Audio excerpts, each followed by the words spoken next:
झारखंड, किसी किसी के पास घमंड, मेरे पास है म्यूचुअल फंड। वो ओ ओ ओ, वो ओ ओ ओ, वो ओ ओ ओ, वो ओ ओ ओ। Everybody clap, everybody clap, everybody clap, everybody clap. One more time for baby Sehgal. शादी की बारी है, नई जंग की तैयारी है, खुश है मम्मी डैडी मेरी नौकरी सरकारी है। छुट्टी लेना चाहता हूँ, यूएसए जाना चाहता हूँ, रैपिंग का है शौक। चलिए, तो यहाँ पे ख्वाब कई सारे हैं, सपने पूरे हैं।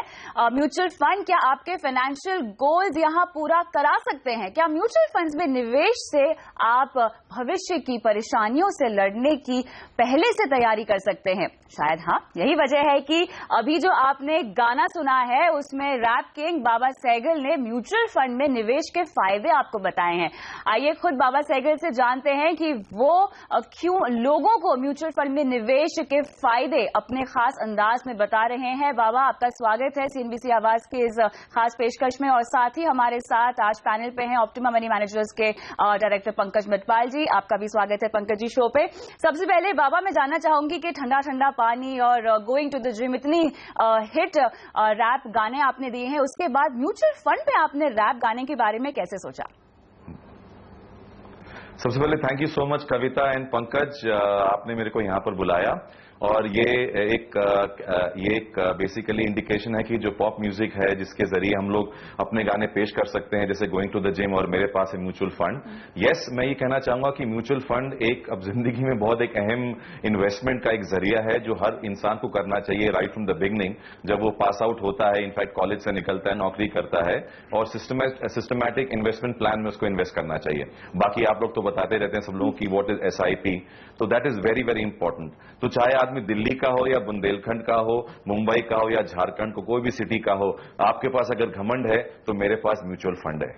बिल्कुल, आपने बहुत सही किया। इनफैक्ट अपने पॉप म्यूजिक के जरिए आपने फाइनेंशियल लिटरेसी को यहाँ पर बढ़ाने की कोशिश की है। पंकज जी से मैं जानना चाहूंगी यहाँ पर, पंकज जी अगर आपने गाना ध्यान से सुना हो तो इस गाने में लाइफ की पूरी जो जर्नी है उसको बहुत ही दिलचस्पी से समझाया गया है। काफी सारे गोल्स हैं जो हर किसी के मन में होते हैं, बाहर घूमने जाना, गाड़ी लेनी है, घर लेना है, और साथ ही यहाँ बाबा ने तो गर्लफ्रेंड भी बना ली है इस गाने में।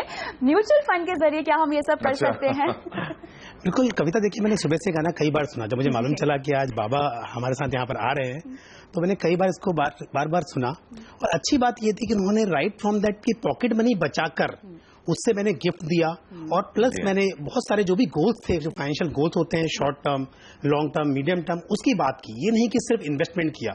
जो हम हमेशा बोलते हैं कि आप अपने गोल सेट कीजिए, फिर गोल के हिसाब से इन्वेस्टमेंट कीजिए, तो बाबा ने बिल्कुल उस तरह से बहुत ही एक अच्छे सुलझे हुए फाइनेंशियल एक्सपर्ट की तरह उन्होंने काम किया अपने इन्वेस्टमेंट के साथ में, तो बहुत ही अच्छा लगा है। बिल्कुल, और हमारा इरादा योर मनी में यही होता है कि हम जितना सिंप्लीफाई कर सके निवेश के गुरु मंत्रों को, उतना सिंप्लीफाई करके आप तक पेश कर सके। लेकिन बाबा, अब बारी आती है आपके फाइनेंशियल पोर्टफोलियो पर सवाल की। मुझे ये बताएं कि आपने गाना तो बनाया है, लेकिन क्या खुद का आपका कोई पोर्टफोलियो है म्यूचुअल फंड्स का? जी हाँ, मेरा छोटा बहुत रहता है। इनफैक्ट म्यूचुअल फंड्स काफी काम आते हैं। मैं सबको ये एडवाइस करूंगा कि ऐसा नहीं है कि आपको बहुत ज्यादा पैसा इन्वेस्ट करना है। आप 500 रुपए, 1000 रुपया, 1500 रुपया, 2000 से भी इन्वेस्ट कर सकते हैं। You can invest every month. कहीं मार्केट ऊपर होता है, डाउन होता है। जब मार्केट डाउन होता है तो आपको जो पैसा इन्वेस्ट हो रहा है उस पर्टिकुलर मंथ में आप ज्यादा यूनिट्स ले सकते हैं। थोड़ी बहुत नॉलेज है मेरे को, बट जो मैंने गाना बनाया, मैंने ये नहीं सोचा था कि मैं आप लोगों के सामने बैठ करके मनी का डिस्कस करूंगा। बट यस, उसकी पॉजिटिव साइड अगर देखेंगे तो yes, it's always better to invest something in very very positive thing. और ये म्यूचुअल फंड एक बहुत ही अच्छा जरिया है इन्वेस्ट करने का। भूल जाइए उसको, 3 से 6 साल तक भूल जाइए। बिल्कुल, हमारा भी राइट पंकज जी? बिल्कुल बिल्कुल बाबा, बिल्कुल सही बोल रहे हैं। मतलब मैं इतनी उम्मीद नहीं कर रहा था वैसे कि एक मीडिया पर्सन, मतलब जो कि फिल्म में स्टार हैं या रैप किंग हैं, लेकिन उनसे फाइनेंशियल एक्सपर्ट होंगे ऐसी उम्मीद नहीं कर रहा था। बट आपको तो सब कुछ पता है, मतलब SIP से लेकर गोल सेटिंग और हर तरह की चीजें, तो बहुत अच्छी बात है। थोड़ा बहुत पता है। नहीं, आपको काफी कुछ पता है। लेकिन यहाँ पर फाइनेंशियल लिटरेसी की जो मुहिम है, CNBC आवाज ने इसकी शुरुआत की है। बाबा, मैं चाहूंगी फाइनेंशियल लिटरेसी की इस मुहिम को हम योर मनी के जरिए हमेशा आगे बढ़ाने की कोशिश करते हैं।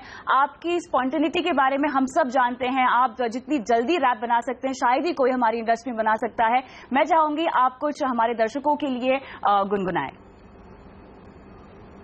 यही मैं ये गाना चाहूंगा। इनफैक्ट एक छोटी सी इसकी समरी है। जब ये गाना मैंने बनाया तो हमारे डायरेक्टर हैं वीरेन, जिन्होंने शूट किया न्यू रिकॉर्ड से, तो उनका भी इन्वेस्टमेंट नहीं होता था। ये वो समझते थे कि ये म्यूचुअल फंड्स है क्या, उनको स्टॉक मार्केट पता था, दे वर वेरी अफ्रेड। तो उसको पूरा बताया, उसके बाद हमने ये वीडियो शूट किया। जब मैं छोटा बच्चा था बड़ी शरारत करता था, कार्टून टीवी पर Popeye the sailor man watch करता था, स्कूल गया फिर कॉलेज में attracted to a pretty girl, pocket money बचाकर उसको गिफ्ट किया सुंदर सा पर्ल, फिर आया थोड़ा एटीट्यूड, फ्रेंड्स बोले यो व्हाट्सअप डूड, कभी मैं एंड्रॉइड स्मार्टफोन कभी आईफोन हाथ में रखता था, दिन में पार्टी रात में party, naughty always with my hottie, पापा बोले do something now you will be touching 40, Delhi या बुंदेलखंड, मुंबई या झारखंड, किसी किसी के पास घमंड, मेरे पास है म्यूचुअल फंड। यो बहुत बहुत शुक्रिया। यहाँ पे लिटरली हम भी स्विंग करने लगे थे अपने सर को आपके इस रैप सॉन्ग को सुनकर। बहुत बहुत शुक्रिया बाबा, आज समय निकाल के CNBC आवाज पर आने के लिए। और मैं चाहती हूँ कि आपके जरिए जितना हो सके हमारे दर्शक इंस्पायर हो, और भले ही आपके गाने के जरिए ही, लेकिन म्यूचुअल फंड में निवेश करने की शुरुआत करें और अपने सभी आर्थिक गोल्स को अचीव करें। बहुत बहुत शुक्रिया एंड ऑल द बेस्ट। जी हाँ, 500 रुपए मिनिमम इन्वेस्टमेंट करिए और लाइफ एंजॉय करिए। Thank you Baba, thank you so much. Thank you, thank you. चलिए, इसी नोट पर वक्त हो गया एक छोटे से ब्रेक का, लेकिन ब्रेक के बाद हम बताएंगे आपको कि कैसे करें निवेश की प्लानिंग ताकि आपका भविष्य बने बेहतर। बने रहे हमारे साथ।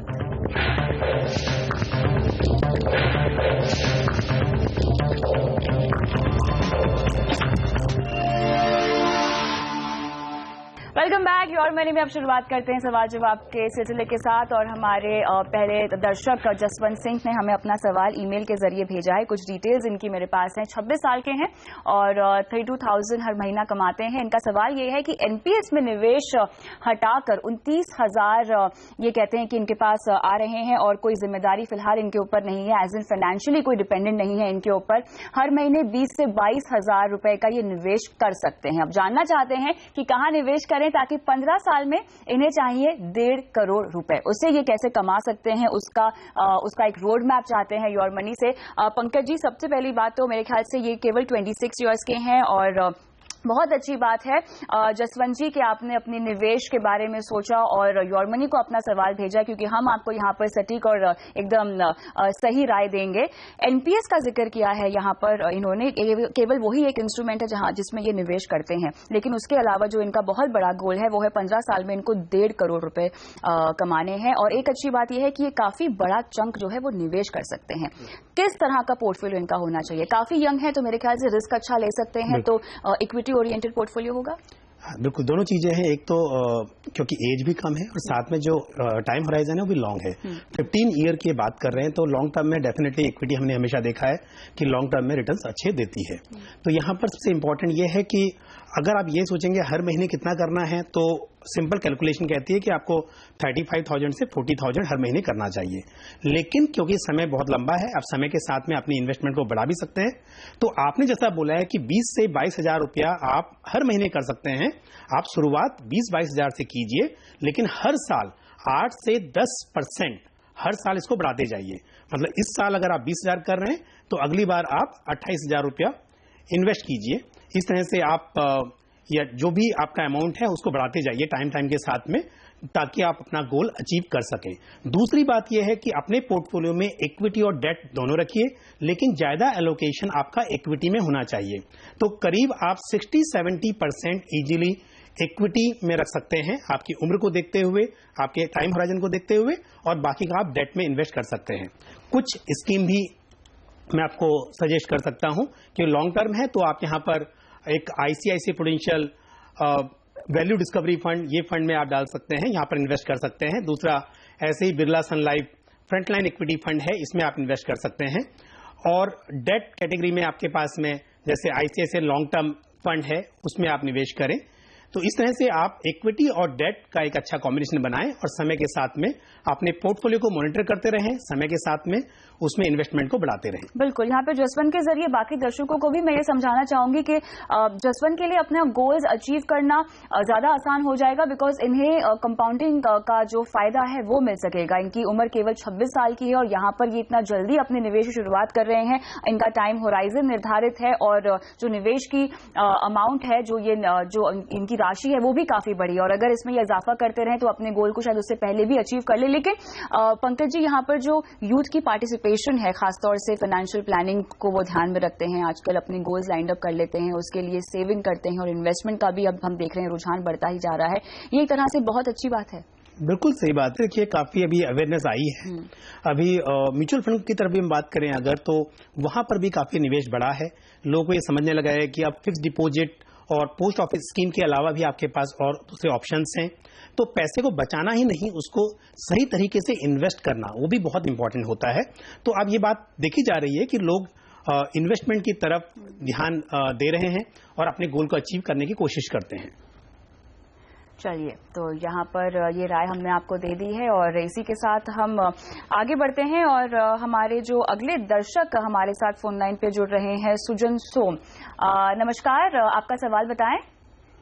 नमस्कार आप सभी, मेरा नमस्कार, मैं सुजन सोम बोल रहा हूँ। जी बोलिए। मेरा सवाल है, मेरा रिटायरमेंट के लिए मैं 4 फंड को चुना हूँ। वो है ICICI का वैल्यू डिस्कवरी फंड और UTI का डिविडेंड यील्ड फंड जी, और HDFC का इक्विटी और HDFC का मिड कैप फंड। ठीक है सुजन जी, आपकी डिटेल्स तो हमारे पास है, आपके पोर्टफोलियो की डिटेल्स हमारे पास है। आपने कहा कि रिटायरमेंट केवल आपका इकलौता लक्ष्य है, लेकिन उसके साथ साथ मेरे ख्याल से आप इमरजेंसी फंड भी अपने लिए तैयार करना चाहते हैं।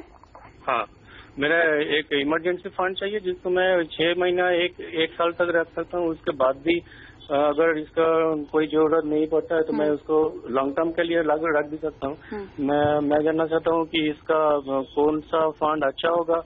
और एक बहुत इंटरेस्टिंग सवाल आपने हमसे पूछा है, जो डिटेल्स आपने दी है वो ये है कि आपको ऐसा कोई इन्वेस्टमेंट इंस्ट्रूमेंट चाहिए जो आपको FD से बेहतर रिटर्न दे सके। यस, मेरे ख्याल से आपने यहाँ पर जो म्यूचुअल फंड्स शामिल किए हैं अपने पोर्टफोलियो में, वो आपको साफ तौर से FD से ज्यादा रिटर्न ही देंगे अगर आप काफी लंबी अवधि के निवेशक हैं। लेकिन फिर भी पंकज जी से राय लेते हैं आपके फाइनेंशियल पोर्टफोलियो पर। जो फंड इन्होंने सिलेक्ट किए हैं वो कैसे हैं? देखिए, वो इक्विटी फंड है और वहां पर 2 स्कीम अगर मैं बात करूं, वहां पर थोड़ा अंडर परफॉर्मिंग है। एक HDFC इक्विटी फंड और बिरला डिविडेंड यील्ड फंड। तो उन फंड में से आप निकलकर अगर दूसरे फंड में स्विच करेंगे वो आपके लिए अच्छा होगा। ये सब लॉन्ग टर्म के लिए है। और यहाँ पर जो HDFC इक्विटी फंड है उसकी जगह पर आप, क्योंकि already HDFC mid cap opportunity fund में आप इन्वेस्ट कर रहे हैं, तो नया फंड ऐड करने के बजाय उसी फंड में आप थोड़ा सा अमाउंट को बढ़ा सकते हैं। और ऐसे ही जो आपका UTI डिविडेंड यील्ड है उसकी जगह आप UTI अपॉर्चुनिटीज फंड में इन्वेस्ट कीजिए, वो आपके लिए एक बेहतर विकल्प होगा। तो लॉन्ग टर्म के लिए ये फंड है, आपके पास में अमाउंट बढ़ाना चाहें तो भी आप इन्हीं स्कीम में और ऐड कीजिए, ना कि नया फंड ऐड करने की आपको जरूरत है। दूसरी बात, साथ ही आपके पास में जो शॉर्ट टर्म की आपने बात की, क्योंकि आपने बोला कि आप शॉर्ट टर्म में विड्रॉ भी कर सकते हैं और अगर हो सका तो लंबी अवधि के लिए रह सकता है। ऐसे में मेरा सजेशन ये होगा, क्योंकि अगर आप डेट फंड में करते हैं तो वहां पर आपको फिर टैक्स भी पे करना पड़ता है। तो आप आर्बिट्राज फंड में इन्वेस्ट कीजिए, वो आपके लिए एक अच्छा ऑप्शन होगा। जैसे ICICI prudential equity arbitrage fund है या फिर एडलवाइज आर्बिट्राज फंड है। ऐसे फंड में आप इन्वेस्ट कीजिए। यहाँ पर अगर आप शॉर्ट टर्म में विड्रॉ करते हैं तो जो इक्विटी का टैक्सेशन होता है वैसे ही होगा, और लॉन्ग टर्म में इक्विटी में क्योंकि निल होता है रिटर्न, आपका टैक्स निल हो जाता है लॉन्ग टर्म में। इसके लिए आप इक्विटी आर्बिट्राज फंड में इन्वेस्ट कीजिए। और इसका जो बेंचमार्क है वो लिक्विड फंड ही है, क्रिस्टल लिक्विड है। तो आपको यहाँ पर मतलब जो रिस्क है उसके हिसाब से लिक्विड फंड का जो रिस्क होता है वही यहाँ पर है, इक्विटी मार्केट का रिस्क नहीं होगा। चलिए सुजन, बहुत बहुत शुक्रिया अपना सवाल योर मनी को भेजने के लिए। उम्मीद करते हैं कि तमाम सवालों का जवाब हमने आपको दे दिया होगा। इसी के साथ वक्त है छोटी सी ब्रेक का। ब्रेक के बाद जारी है सवाल जवाब का ये सिलसिला, बने रहें।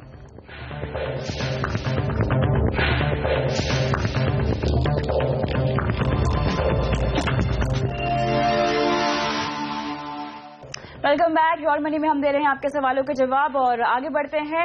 सैयद जुबैर हमारे साथ फोन लाइन पे है। नमस्कार सैयद, बताएं कहां से बोल रहे हैं और आपने अपनी फाइनेंशियल प्लानिंग कैसे की है? जी, very good evening madam. Good evening. मुझे ये पूछना था मैडम, मैंने अभी तक की कोई लाइफ इंश्योरेंस पॉलिसी नहीं ली है। ठीक है। और मेरी एज 30 ईयर्स ओल्ड है। और मेरी अभी न्यूली मैरिड हुई और एक चाइल्ड है मुझे 6 मंथ का। और 15,000 मुझे पर मंथ सैलरी है। ठीक है। और अदर इनकम भी होता है मुझे। तो मुझे किसी ने बताया LIC की न्यू जीवन आनंद जो है वो अच्छी पॉलिसी है। तो कौन सी पॉलिसी मेरे लिए बेटर रहेगी? ठीक है, हम यहाँ पर आपको रेकमेंड करेंगे एक टर्म प्लान। सैयद, आपने कहा कि आपको बाकी की इनकम भी मिलती है, तो ओवरऑल कितना कमा लेते हैं आप, अगर आप मुझे कोई आंकड़ा दे सकें? 20 से 25,000 रुपए। 20 से 25,000 रुपए राउंड फिगर तो मंथली हो ही जाता है। ठीक है, चलिए, तो आपको हम रेकमेंड करेंगे एक टर्म प्लान, लेकिन जो पॉलिसी आपने कंसिडर की है जीवन आनंद पॉलिसी, वो आपको क्यों नहीं लेनी चाहिए या आपको लेनी चाहिए, जानते हैं पंकज जी से। यहाँ क्लियरली इनको एक टर्म प्लान रेकमेंड करना चाहिए हमें, लेकिन जीवन आनंद पॉलिसी ये क्यों ना लें, ये बताएं। देखिए, कोई भी पॉलिसी हो, जीवन आनंद हो या कोई दूसरी एंडोमेंट, यूलिप, कोई भी पॉलिसी हो, वहां पर आपका कुछ पैसा जाता है इन्वेस्टमेंट में और कुछ होता है आपके रिस्क कवर के लिए। अब यहाँ पर क्योंकि जो इन्वेस्टमेंट होता है उसमें आपको अच्छे रिटर्न्स नहीं मिल सकते हैं कुछ, क्योंकि कॉस्ट होती है इंश्योरेंस में बहुत ज्यादा। तो फिर ऐसा क्यों ना किया जाए कि आप टर्म प्लान अलग से लें और जो इन्वेस्टमेंट करना है उसके लिए आपके पास में दूसरे विकल्प हैं। इसके लिए यहाँ पर जीवन आनंद जो आप बोल रहे हैं, इसमें भी 20 साल तक आप इन्वेस्ट करेंगे और आपको रिटर्न मिलेगा, क्योंकि कोई गारंटीड रिटर्न तो है नहीं। वहां पर गारंटी इसी बात की है कि डेथ होती है तो जितना सम एश्योर्ड है वो मिलेगा। और 15,000 का अगर आप बोल रहे हैं कि आप प्रीमियम पे करेंगे, तो उसमें आपकी एज के हिसाब से 1-2 लाख की, 1 से 1.5 लाख की पॉलिसी आपको मिल पाएगी। तो ना तो इंश्योरेंस का जो ऑब्जेक्टिव है वो हल होता है यहाँ पर, क्योंकि किसी की डेथ हो जाती है तो 1-1.5 लाख रुपया कुछ भी नहीं होता है। इसके लिए जब इंश्योरेंस लेना हो तो कम से कम उसके अंदर 10 लाख, 20 लाख या कुछ बड़ी अमाउंट का सम एश्योर्ड होना चाहिए। और साथ ही इन्वेस्टमेंट के ऊपर भी यहाँ पर रिटर्न्स अच्छे नहीं मिल सकते हैं, तो वो भी कोई फायदा नहीं है। तो मेरी सलाह आपको यह है कि आप जीवन आनंद लेने के बारे में ना सोचें। आपकी शादी हुई, आपको टर्म इंश्योरेंस जरूर लेना चाहिए। आप कोई भी ऑनलाइन टर्म प्लान, चाहे आप LIC का ई टर्म प्लान लें या किसी और दूसरे इंश्योरर से आप टर्म इंश्योरेंस पॉलिसी लें, वो आपके लिए जरूरी है। लेकिन इन्वेस्टमेंट आप इंश्योरेंस पॉलिसी में ना करें, उसकी जगह पर आप चाहे PPF में इन्वेस्ट करें या आप म्यूचुअल फंड में इन्वेस्ट करें, या आप और जो भी विकल्प हैं आपके पास, NPS है, पोस्ट ऑफिस स्कीम है, जो भी आप सोचते हैं, पर लेकिन लॉन्ग टर्म है तो मेरी सलाह ये होगी, लॉन्ग टर्म के हिसाब से इक्विटी आपको अच्छा रिटर्न दे सकती है। आप इक्विटी म्यूचुअल फंड में SIP के जरिए निवेश करने के बारे में जरूर विचार करें। बिल्कुल, यहाँ पर टर्म प्लान लेते वक्त क्लेम सेटलमेंट रेशियो को कितना ध्यान में रखना चाहिए पंकज जी? देखिए, ये जरूरी है, पर ये भी जरूरी है कि आप अपनी डिटेल जो है, जो इन्फॉर्मेशन है, वो करेक्ट दें। अगर आपने इन्फॉर्मेशन एकदम सही से दी हुई है तो आपको फिर घबराने की जरूरत नहीं है। चलिए, तो यहाँ पर आप जल्द से जल्द अपने लिए टर्म प्लान ले लीजिए सैयद, और आगे से किसी भी इंश्योरेंस प्रोडक्ट में इन्वेस्टमेंट करने के बारे में ना सोचे। बहुत अच्छा काम किया आपने योर मनी को अपना सवाल भेजा, क्योंकि हमने आपको एक क्लियरली राय दे दी है। अपना इन्वेस्टमेंट पोर्टफोलियो अगर आप बनाना चाहते हैं, आपने कहा कि आपकी 6 महीने की बेटी है, उसके भविष्य की प्लानिंग आप करना चाहते हैं, तो कितना कॉर्पस आपको इकट्ठा करना है, अपना सवाल फिर से योर मनी को भेजिए mf@moneycontrol.com पर, और हम आपके सवाल का जवाब देंगे, करेंगे आपकी कंप्लीट फाइनेंशियल प्लानिंग।